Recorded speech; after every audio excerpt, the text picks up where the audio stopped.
Bonjour, c'est Belrix.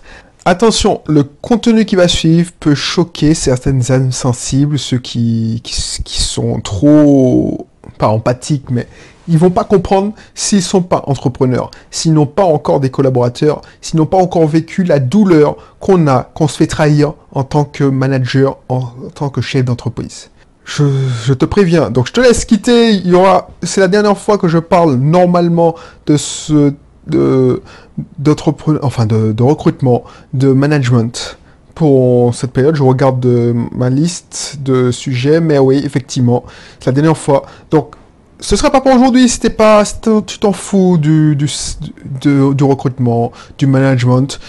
Toi, ce qui t'intéresse, c'est l'investissement, l'infoprenariat, travailler tout seul, et puis voilà, te faire des partenaires. Mais voilà, tu n'as pas encore le besoin de recruter. Donc, tu n'as pas encore le besoin de manager. Tu ne gères pas une équipe. Ce contenu s'adresse à alors, le contenu, il y aura d'autres contenus pour toi, t'inquiète pas, mais ce contenu s'adresse à des gens qui ont déjà plus de 2 ou 3 collaborateurs. Voilà. Si tu me connais pas, avant de donner le titre, parce que voilà, je veux préserver, voilà. Si tu me connais pas encore, c'est Belrix, entrepreneur investisseur. Je suis infopreneur, je suis investisseur entrepreneur depuis 2 ou 3 ans maintenant. Je suis libre financièrement. C'est pour ça que j'ai le temps de te fournir et d'enregistrer tous ces contenus pour toi, pour te faire partager mes connaissances, mes réflexions, mes états d'âme. Donc voilà, ça me fait plaisir de te recevoir chez moi. On parle d'investissement locatif, on parle d'entrepreneuriat et je fais de temps en temps du consulting pour des entrepreneurs, des chefs d'entreprise qui ont besoin justement de développer leur activité, qui veulent aller plus loin parce qu'ils veulent recruter, je donne des conseils en stratégie d'entreprise. Donc ça, c'est mon domaine. Et stratégie surtout digitale. Mais c'est pas genre je te crée ton site web. Je suis pas une agence de web marketing. Je suis un entrepreneur qui a déjà fait le chemin, qui a déjà passé par plein d'étapes. Et si je peux te donner un coup de main, ben ce sera avec plaisir. Donc voilà. Là, ce que je peux te dire, ça rejoint les émissions précédentes, c'est que tôt ou tard, un salarié, il va te trahir. Un collaborateur va te trahir. Et le pire, c'est que si ça fait d'autant plus mal, si c'est un collaborateur dont tu as fait aveuglément confiance. Ça rejoint les émissions précédentes où je te disais qu'il fallait contrôler, investiguer, parce que de temps en temps, si tu ne contrôles pas, tu fais aveuglément confiance. Les gens vont trahir ta confiance. C'est ça le problème. Parce que ça va pas se faire brutalement. Ça va faire insidieusement. C'est-à-dire qu'un jour, on va prendre le cas le plus grave. Ils détournent ou ils oublient. Ils empruntent, allez, 2 € pour acheter un pain. Oh, j'exagère, mais voilà. Par exemple, je prends un cas que j'ai déjà, pas expérimenté en tant que tel, mais voilà, j'ai déjà connu avec un client, gérant d'auto-école. Il avait une secrétaire qui faisait aveuglément confiance, c'était son bras droit. C'est-à-dire que et ça se passait hyper bien, très très bien. Seulement, cette secrétaire voyait l'argent qui rentrait, voyait que, bon, voilà, un forfait, c'était ce temps, et il disait, mais, voilà, avec 2 forfaits, 2 formules, tu me payes mon loyer, alors que tu fais 10 formules. 10 formules, c'est formule 20 heures, c'est un permis, c'est une formation initiale du permis. Donc, pourquoi tu m'augmentes pas? Elle dit non, mais parce que tu penses bien que ce salarié-là, voilà, les salariés, les collaborateurs voient l'argent qui rentre, mais ils voient pas l'argent, ils n'ont pas peut-être la vision sur l'argent qui sort. Donc voilà, pour elle, c'était injuste. Donc du coup, elle a commencé à mal faire son travail, et pire, elle a commencé à se servir dans la caisse. Discrètement. Et le temps que le salarié, le gérant le voit ça, le mal était déjà fait. Et la confiance était cassée. Et ça fait mal. Ça fait mal. Et une solution que je te donne, elle est radicale. C'est utiliser ta douleur pour faire des pendaisons publiques. Si quelqu'un t'a trahi, c'est pas la peine de régler ça discrètement pour que ça se sache pas. Non, Non, il faut pas le faire discrètement. Il faut faire les pendaisons de manière publique pour tuer les tricheurs. Cela fera un exemple et dissuadera des mauvais comportements. C'est ça qu'il faut faire, il faut faire un exemple. Je suis désolé, ça c'est, t'as vu, ça peut te choquer. C'est pour ça que je te prévenais. C'est pour ça que tu as peut-être écouté aussi. Mais moi, c'est radical. Tu me trahis, bah c'est comme dans les films de, je sais pas moi, dans les films, je sais pas, de Moyen-Âge, là. Alors genre le mec, les films de gangsters, voilà. Les films de gangsters, le mec il a trahi. Ouais, non, excuse-moi. Oh, oh. Tu vois, les films de mafieux, là. Oh, j'exagère, hein. C'est pas comme ça que je fais. Mais tu vois le genre. Les films où c'était le Moyen-Âge, le mec, par exemple, je sais pas moi, tu vas me juger peut-être, mais mon petit péché, c'est quand je regardais, Game of Thrones. Et dans Game of Thrones, il y avait le seigneur Stark. Alors, c'était un chef, dès que on avait trahi, il devait tuer celui qui avait trahi en lui tranchant la tête. Il le faisait, parce que c'est faire un exemple. Dans les films de mafieux, quand le gars a raté sa mission et qu'il a trahi, il est mort. Oh, pardon. Le parrain, il prend son fusil, ou il dit à son homme de main, parce qu'il ne mérite même pas de son attention, liquidez-le. C'est la même chose, c'est pour faire des exemples. Alors tu trouves que c'est des méthodes de barbares, mais quand t'as trahi, franchement, alors que tu faisais hyper confiance, il faut pas régler ça de manière sentimentale, non, de la manière la plus sanguinaire possible.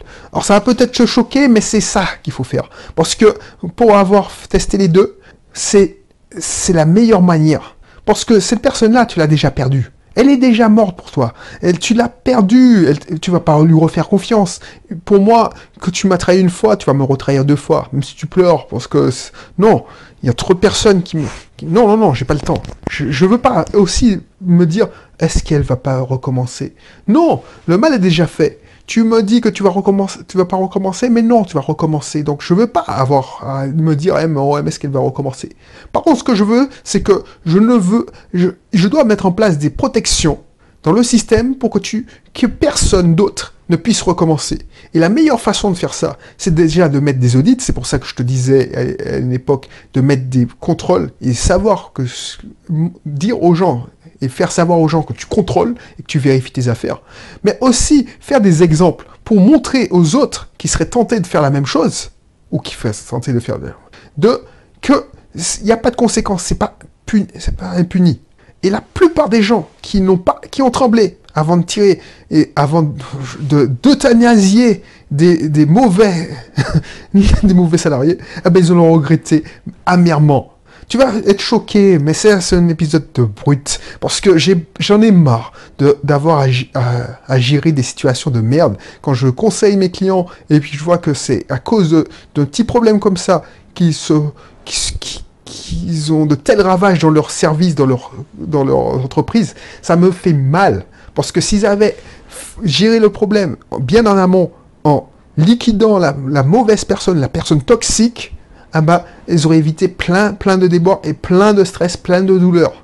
C'est brutal, mais je te dis franchement, ça c'est le meilleur moyen. Tu dois faire des pendaisons publiques. Si tu n'aimes pas le style de la pendaison publique, la guillotine, pour que tout le monde voit que la tête tombe et que c'est brut, c'est gore. Donc les gens ils ont peur. Je te dis pas de faire un management de la terreur, ça marche pas. Mais tu peux manager de manière douce, parce qu'il faut manager naturellement, sans jouer la comédie. Si tu es une brute, si tu es une brute, tu manages la brute.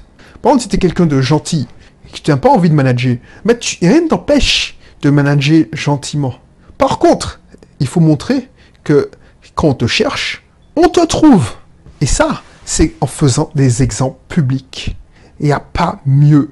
Tu fais pas l'exemple public pour la personne. C'est pas par gaieté de cœur. C'est pas parce que tu aimes. Mais c'est pour faire peur aux autres. Donc c'est pour ça que je t'ai prévenu. Je t'ai prévenu parce que cet épisode est difficile à entendre. Pourquoi? Parce que si tu n'es pas dans la situation, si tu n'as pas ressenti la douleur d'une trahison, si tu n'as pas ressenti la douleur d'une trahison dans un milieu professionnel, tu ne peux pas comprendre. tu diras, mais je suis un connard. Alors peut-être que je suis un connard, hein. Mais je ne crois pas. Pourquoi je te dis ça? Pourquoi? Parce que je te donnais... allez. Je vais te donner 2 ou 3 exemples qui me viennent en tête. Premier exemple, des gens... Alors, je tirerai le nom de la société, je tirerai même le secteur d'activité parce que je suis tenu de confidentialité quand je fais des consulting. Il y a des gens qui mettent en place des systèmes de badge. Tu sais, quand tu n'es pas cadre, tu dois badger pour savoir ton temps de travail. Ben, il y a des gens dans certaines entreprises, il y a une tolérance pour faire des heures supplémentaires. Par exemple, on te laisse, allez, jusqu'à 30 minutes. Dans mon ancienne entreprise, il y avait ça aussi. Jusqu'à 30 minutes par jour pour terminer ton travail. Donc du coup, ce temps-là, soit il est récupéré, soit il est payé. Donc on privilégie, je te laisse penser qu'on privilégie la récupération. Donc du coup, quelqu'un qui connaît les failles du système, il sait que son chef arrive à 9h, ben, il doit prendre son travail. Normalement, son poste, il doit embrayer son poste à 8h30.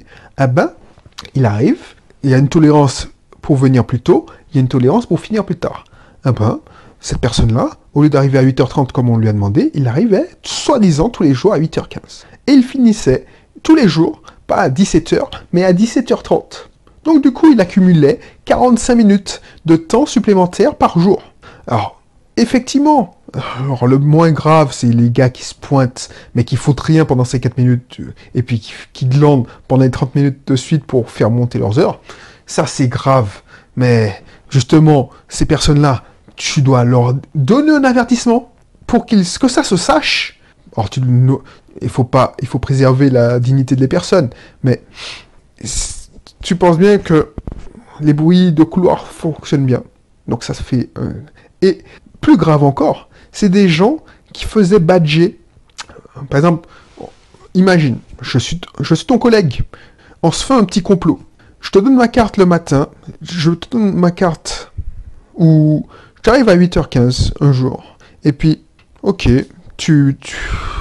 on permute. C'est-à-dire, un jour, tu arrives à 8h15 et je te donne mon badge, enfin ma carte pour badger. Et puis, tu badges pour moi, et puis ni vu ni connu, puisque nos chefs arrivent à 8h30. Ou un jour, tu dois partir plus tôt, ou tu finis plus tard. Tu me donnes ta carte, et je badge à ta place, pour dire que tu étais en poste, alors que tu étais en train de glander. Ça, c'est chaud. Parce que ces gens-là, ils pensent qu'ils font rien de mal. Ils disent, oui, 15 minutes par-ci, 15 minutes par-là. Mais à l'arrivée, c'est combien de jours que tu as volé à la société? Combien d'argent que tu as volé à la société? C'est du vol caractérisé. C'est pas du temps que tu... Alors 15 minutes par jour, ça fait combien de minutes? Alors je ne compte pas, je suis très mauvais en calcul, mais ça fait 2 ou 3 heures à payer alors que tu n'as pas travaillé. Donc comment j'appelle ça? C'est du vol. Et quand je te fais venir dans mon bureau et tu me dis, je vois pas de quoi tu veux parler. Et puis, je parle comme si j'étais à la place de mon client. Mais bon, je vois pas de quoi tu veux parler. Et tu m'affirmes haut et fort que non et que c'est la parole contre la mienne. Mais... Et alors j'arrive à te montrer avec preuve à l'appui que, voilà, t'es morte. Eh ben, qu'est-ce que tu vas faire? Moi, ce que mon client aurait dû faire, c'est de licencier cette personne pour montrer qu'est-ce qui arrive aux gens qui volent l'entreprise. Mais elle l'a pas fait. Elle l'a pas fait. Et ce qui est arrivé, c'est que, une fois que tu l'as pas fait, cette personne-là ne sera pas si reconnaissante que ça. Au lieu de la licencier, tu lui donnes une mise à pied. Mais elle s'en fout de la mise à pied, c'est 3 jours. Elle va toujours, parce que je t'ai déjà expliqué dans notre épisode, dans notre contenu, que les êtres humains, même les pires criminels, ils se trouvent toujours des excuses. Moi, j'ai tiré sur lui parce qu'il m'a regardé de travers. Il m'a manqué de respect, donc je le tue.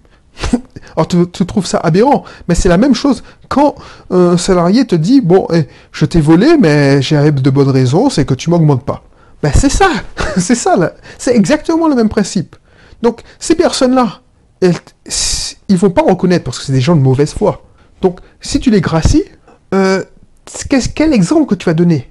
Non seulement ils seront pas reconnaissants, mais ils vont pas revenir plus ils vont pas donner, il faut pas augmenter leur productivité. Bon, hein, ils ont survécu, donc pour eux, ils vont toujours survivre. Et les autres qui vont voir ça, eh bien, ils vont se barrer, parce qu'ils disent, mais c'est n'importe quoi. Celle-là, elle fait n'importe quoi, elle fout la merde, elle glande, elle vole, et moi, je suis à l'heure, je suis très bien, je suis ponctuel. Oh, je l'ai déjà dit à l'heure, mais quand je fais des heures supplémentaires, c'est des vraies heures supplémentaires, et encore, je reste plus tard. C'est-à-dire que la tolérance de 30 minutes, eh ben, des fois, il m'est arrivé de rester 1 heure, mais pendant 30 minutes, je ne suis pas payé. Et puis, voilà comment je serai récompensé. Oui, elle n'a pas eu d'augmentation. Moi, j'ai que 3%, mais c'est n'importe quoi. Je suis dégoûté de cette entreprise, donc je me barre. Et c'est ça qui va t'arriver. C'est-à-dire que tu vas garder, si tu ne fais pas un exemple, tu vas garder que les C-players, des parasites, qui vont même pas être reconnaissants, qui vont te narguer, qui vont se foutre de ta gueule derrière ton dos, qui vont monter les autres qui vont pourrir l'ambiance, et tu vas faire partir les A-players qui seront dégoûtés parce que tu as fait preuve de faiblesse. Et c'est ça ne faut pas. Parce que le management, c'est avant tout basé sur le respect. Le respect. Tu dois respecter tes collaborateurs et tes collaborateurs doivent te respecter. Il ne faut pas qu'ils voient des faiblesses. Parce qu'un bon leader, c'est quelqu'un, on connaît ses faiblesses, mais il faut qu'il y ait un respect. Il faut que les valeurs il faut qu'il y ait une cause commune. Donc, oui, tous collaborateurs vont connaître tes faiblesses, tes défauts et tes qualités. Mais il ne faut pas que tu fasses preuve de faiblesse. Tu peux avoir des défauts, mais tu ne dois pas faire de preuve de faiblesse. Et on peut être sympa, on peut être gentil, tout en n'étant pas faible. C'est ça que je veux te montrer. C'est pour ça que je fais la formation manager sans jouer la comédie. Tu peux manager, c'est pas la peine, parce que j'ai volontairement employé des mots forts pour te faire réagir. Mais tu peux manager sans jouer la comédie, tout en étant souple. Sauf, tu ne dois pas faire de preuve de faiblesse. Et la faiblesse, c'est de donner une deuxième chance à des gens qui ont fait un truc inadmissible. Inadmissible. Dès que tu as volé, il y a un proverbe qui dit, chez moi en Martinique, quand un chien, alors c'est un proverbe créole, je le traduis, quand un chien a mangé un œuf, il faut le tuer, parce qu'il va recommencer. Tu vois ce que veut dire? Qui vole un œuf, vole un bœuf. Ça, c'est un proverbe typiquement français. Donc, tu vois, il faut pas Enfin, tu vas me dire, oui, tout le monde a droit à une deuxième chance. Tout le monde a droit à une deuxième chance, c'est pour ça que le taux de récidive en France est aussi élevé. Je suis désolé, mais toi, ton travail de manager, de chef d'entreprise est déjà assez dur. Tu dois survivre tous les jours. Donc, c'est pas pour te faire pourrir la vie par des parasites. Et c'est pour ça. Donc, le meilleur moyen de ne pas avoir à gérer des parasites, c'est déjà de bien recruter des gens qui, voilà. Mais même, donc c'est pour ça que je te mettrai aussi je te rappellerai encore le lien, recruter que des cracks, que des champions. Je te mettrai le lien. Regarde la description, tu comprendras. C'est ça du vécu aussi, comme la vidéo. Ensuite, je te mettrai aussi le lien manager sans jouer la comédie. C'est ça. Quand quelqu'un trahit ta confiance, te vole, il faut l'abattre. Il faut l'abattre. C'est le mot fort. Alors, ne crois pas que je fais un éloge au meurtre. Hein. Quand je dis abattre, c'est qu'il faut prendre la décision. La décision, c'est de le licencier. Peut-être que cette personne, si elle regrette sincèrement, tu peux la garder. Mais il faut... comment dire ça? La punir, c'est pas un enfant, mais comment dire? Qu'il y ait une conséquence à ses actes. Pour qu'elle comprenne. Et non seulement qu'il y ait une conséquence, il faut qu'elle comprenne, mais si tu dois en faire un exemple. Surtout si tu fais un management souple où c'est pas ta nature d'être brutal.